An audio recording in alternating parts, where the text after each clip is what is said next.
All right. Questions that people have, they can reach us as rabbigaon@gmail.com. We'd love to hear from you. What happens when you cook? When you cook, you make food for someone. There's different types of flavor you mix in, you put in, and so on and so forth. But this is all like just a level, and that's to a certain extent the way we eat today kind of lost its meaning. But really, making food is a form of art. You have material, which is raw material, and you make this composition of high level, I think, greater than a painting or anything, because a lot of your senses are involved with that. The sight, you have to look nice, taste, smell, sensation, the texture, and so on. Even in certain places, the way you slurp. In Japan, if you eat ramen, ramen noodles are like noodles. If you eat ramen, so you don't make like a strong slurping sound, it's considered to be an insult. Besides which, it actually enhances the flavor of the ramen itself because it gives more air into that. So when you cook, it's a major thing. Somehow, even if your mother is not the best of all cooks, somehow your mother's food, there's always something in it that tastes different than somebody else.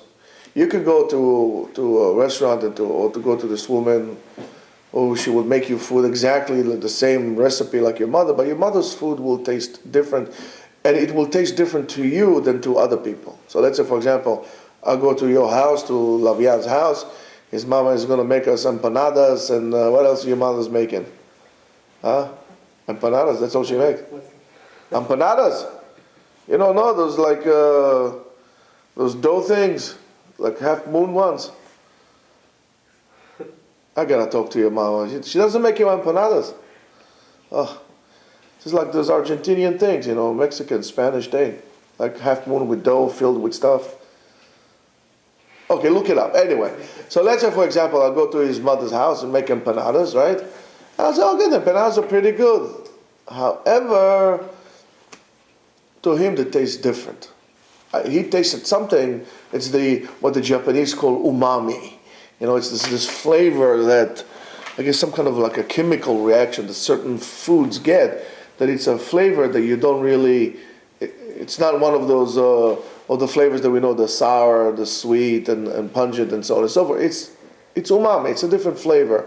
It's this, for example, combinations that you will get, arguments like if you would eat Israeli salad with tahina, there is a certain flavor. If you eat the tahina alone, you eat Israeli salad alone, it doesn't taste the same. You mix them together, you get something else there. It's called umami. Or you eat watermelon with the feta cheese, You eat the feta, in Israel they eat it in the summer. You eat feta cheese alone, you eat watermelon alone, it's not. You eat them together. There's something different here. That's called umami.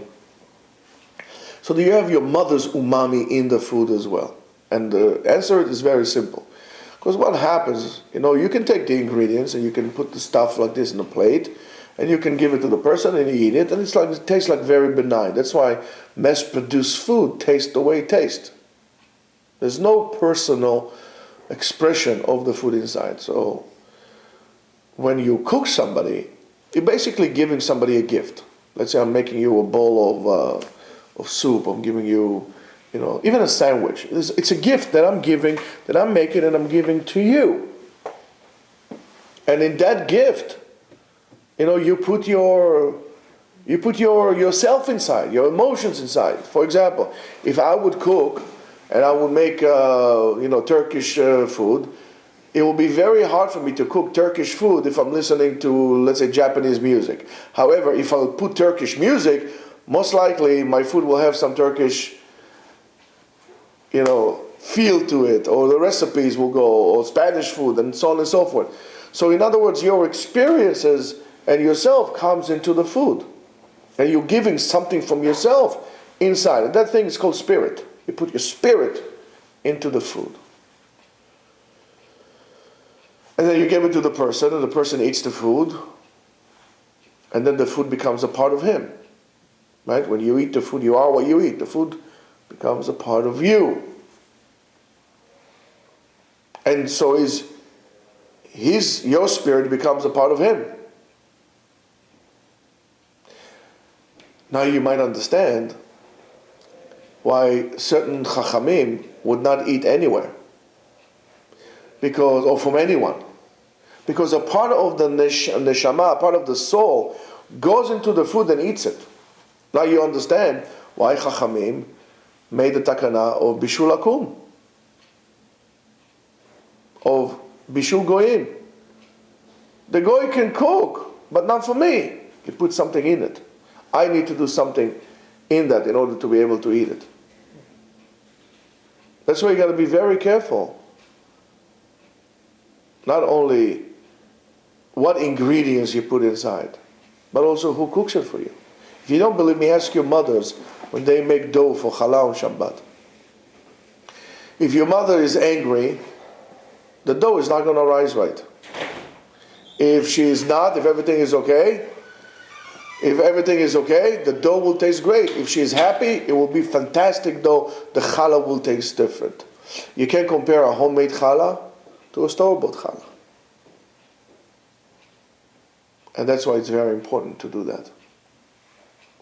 So if you ever wonder why Kabbalistically speaking, why is the halacha of Bishul Goyim, now you know, so you have to be very careful who you take food from, who cooked it for you, who cooked it at all, and so on and so forth. So it's not only about the kashrut of the food, it's also about the spiritual aspect of the food. So, bon appetit.